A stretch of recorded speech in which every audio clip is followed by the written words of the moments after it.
Terlebih dahulu kami akan memperkenalkan nama kami masing-masing.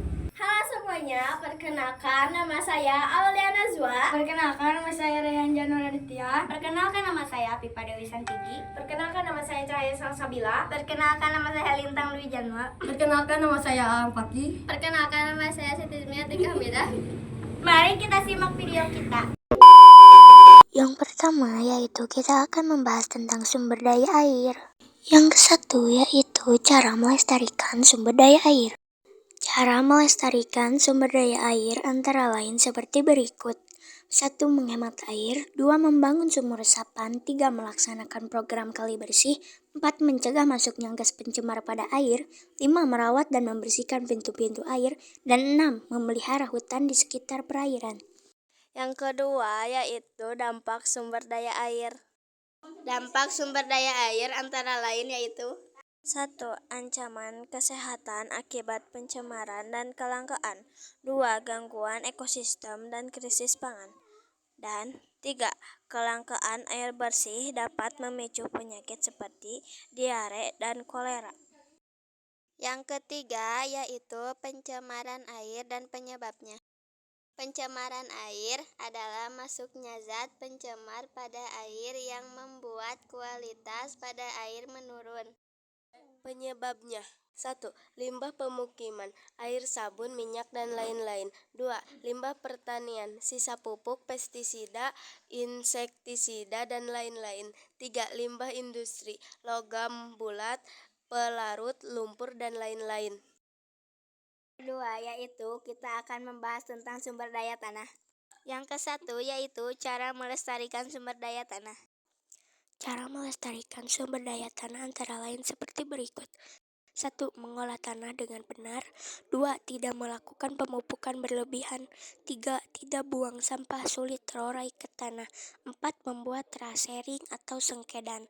5. Melakukan bioremediasi tanah dalam kurung penggunaan mikroorganisme untuk menghilangkan zat beracun pada tanah. 6. Melakukan fitoremediasi dalam kurung menghilangkan polutan di tanah dengan tanaman hijau. Yang kedua yaitu dampak sumber daya tanah. Dampak sumber daya tanah antara lain seperti berikut. Dampak sumber daya tanah dibagi menjadi dua, yaitu dampak positif dan negatif. Dampak positifnya yaitu 1. Penyediaan hara untuk tanaman. 2. Penyediaan bahan baku industri. 3. Serta pendapatan melalui pertanian dan pembangunan. Dampak negatifnya yaitu 1. Pencemaran. 2. Dampak kesehatan.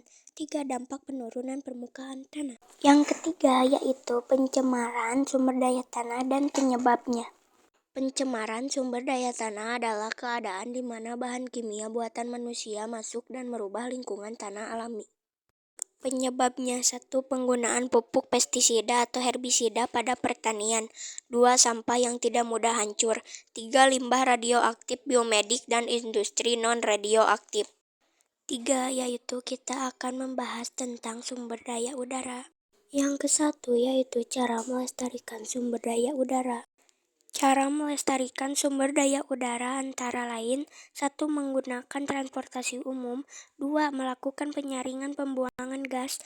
3. Menanam pohon. 4. Uji emisi gas kendaraan. 5. Tidak bakar sampah sembarangan. Yang kedua yaitu dampak sumber daya udara.